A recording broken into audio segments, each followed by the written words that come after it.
Hi everybody, I'm Bree the Plant Lady, checking in with a mid-June weekly garden tour. I'm gonna split this in half. First half, we're gonna do all the front gardens, and then tomorrow I will post all the beautiful scenes from the back garden. So I do hope you'll tune into both.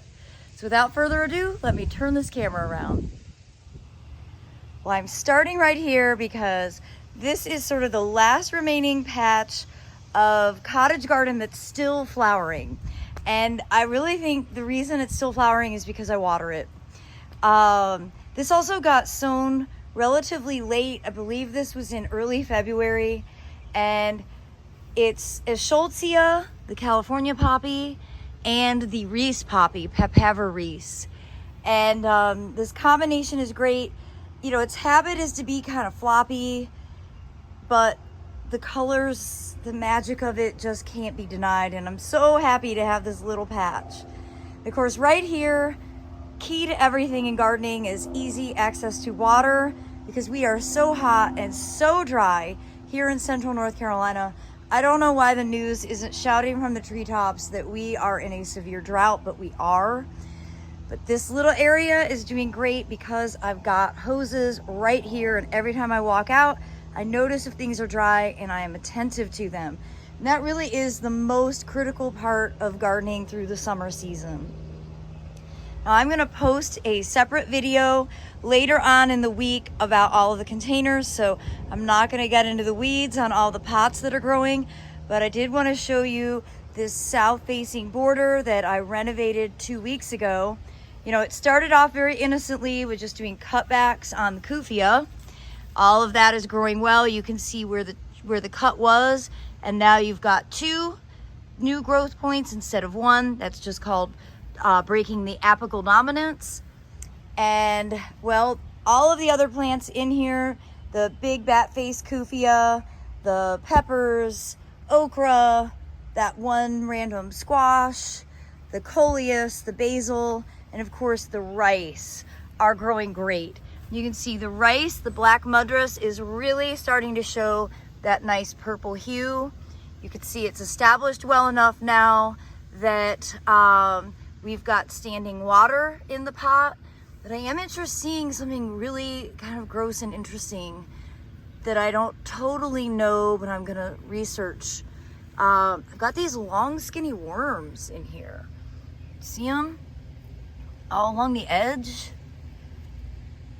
I'm not sure what those are. I don't think those are those invasive flatworms. I'm not sure what these are. So if you know what they are, put it in a comment.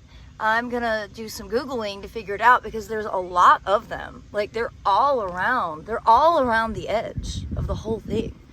I've never seen or noticed that before in any of my rice pots. So, all right. Something to keep me occupied while I wait at the airport for my flight today. Sophia wanted to join us on the tour, and I like to approach this bed from this direction. Really, this bed is visible in 2 different ways. So approaching it like I am now, where you've got a backdrop of Cleome, which are the tallest element in the bed at this moment. And you can see that the Strawberry Sundae, Hydrangea paniculata from First Editions are really settling in well. The Gomphrenias are looking great. The Dahlias, which remember I cut way back, are starting to divide and look really good. This Salvia, which is from a trial from several years ago, has been very reliably perennial. It's quite beautiful. I did cut it way back, except for this one stalk, because I've noticed that so many pollinators have been using it, and I didn't want to remove all the flowers, but you can see there's bees on it right now. I have been harvesting lots of eggplants. I planted a ton, but this is one that has been producing for a while. This is a trial variety that came in nice and early, so it's really big. But then as we go along the sidewalk, you know, this is really the intended view. And so you have these different layers, and that blue evolvulus is really my favorite thing in the whole bed. I love blue flowers, and that is a true blue. No one's gonna call that purple.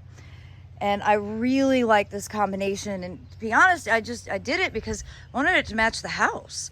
We have a blue and white house, and I wanted this border to complement the colors. And often I've done this in reds and yellows, and that looks good too, but this to me feels very calming, and well, I'm just really pleased so far with how everything is looking.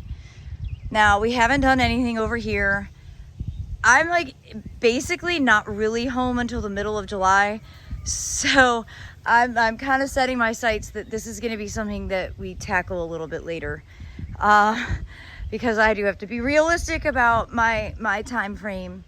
We're still collecting seeds, and though I said we would definitely have the wave done by this weekly garden tour, we do not.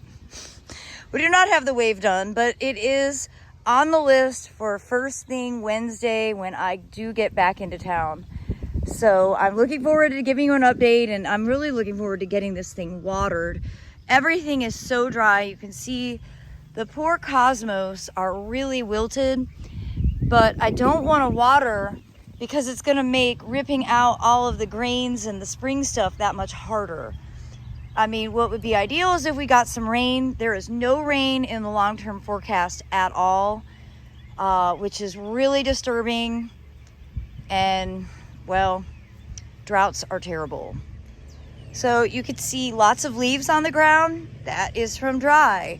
You could see, you know, the grass is brown and going dormant. It's because it's so dry. I have not been running sprinklers out here at all.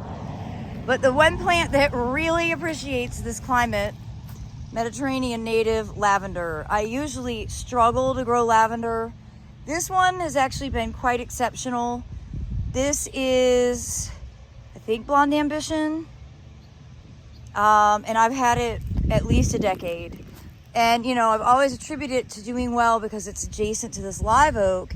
So it's not getting as much water when we have wet years. This year, it's just absolutely thriving. Yep, I have lavender flowers that I can harvest and bring in. But everything else in this bed is definitely looking a little more than parched. You can see the Phlox paniculata bright eyes is very, very droopy. I mean, even the salvia or the sedum is off color from drought stress. Again, when I get back to town and we clear out the wave, I'm going to start irrigating. But you could see the pycnanthemum is all flagged.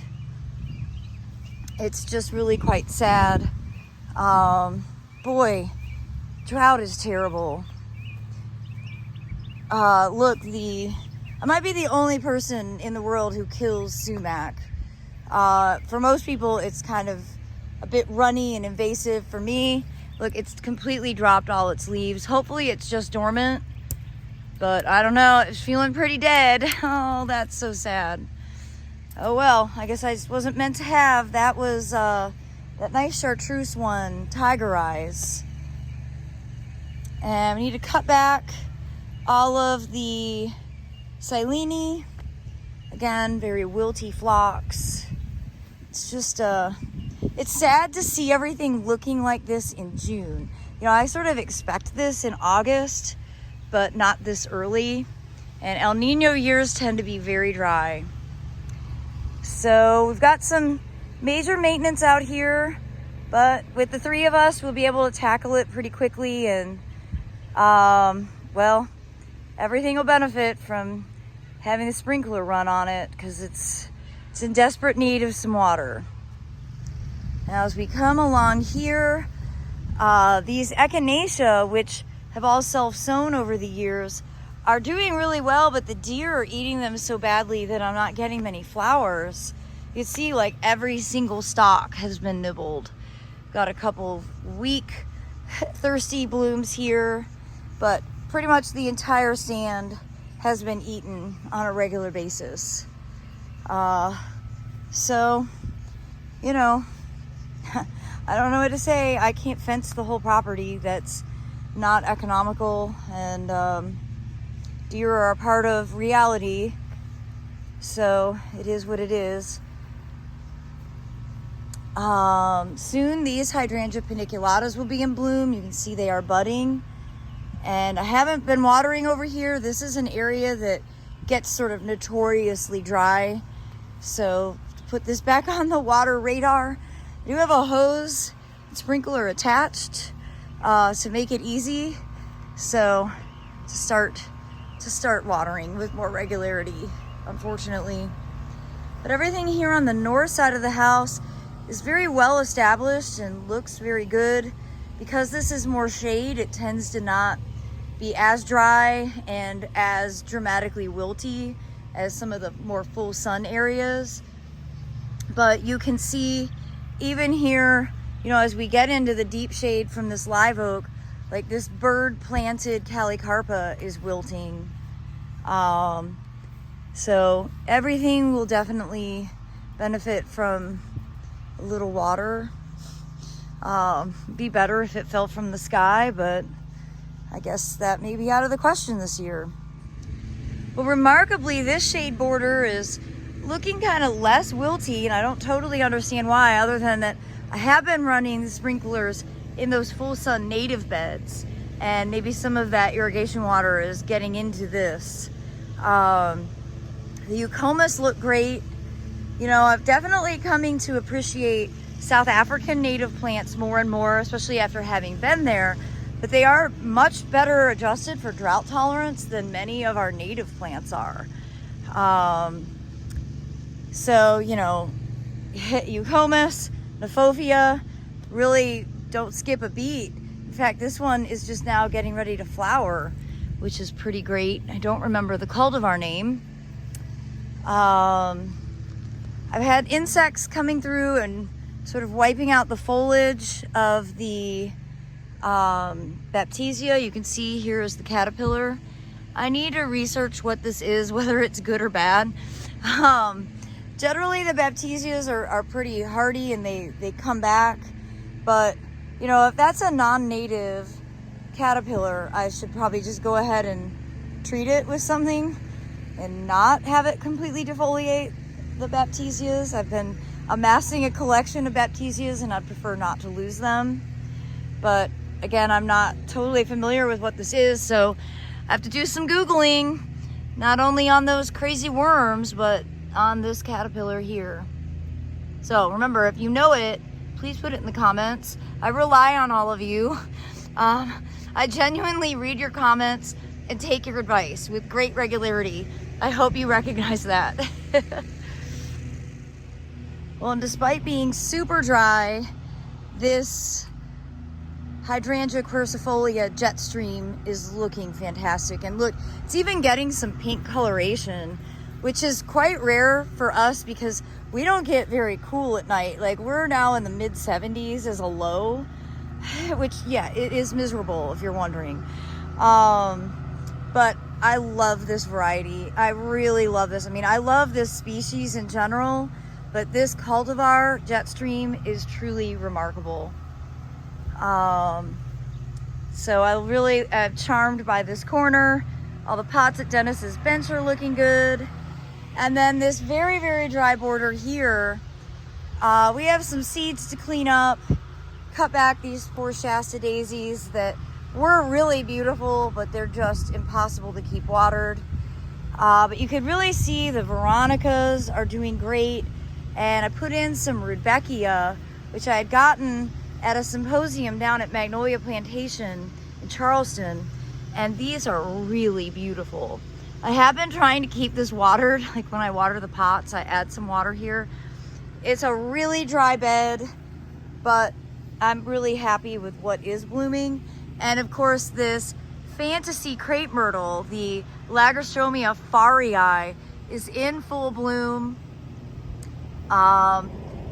There's a bunch of bees. The other day I was standing underneath it. It sounded like there was like a beehive in it. It's so amazing. Obviously, this straight species doesn't have the huge flowers that the hybrid crepe myrtles have, but this one really has an extraordinary growing habit. And midsummer, when it starts peeling its bark, it is show-stopping. So Farii is half of the parentage of the more common varieties like Natchez, and that's where it gets that incredible cinnamon bark characteristic. A moment of sprinkler zen. That is the sound of money going to Harnett County Water.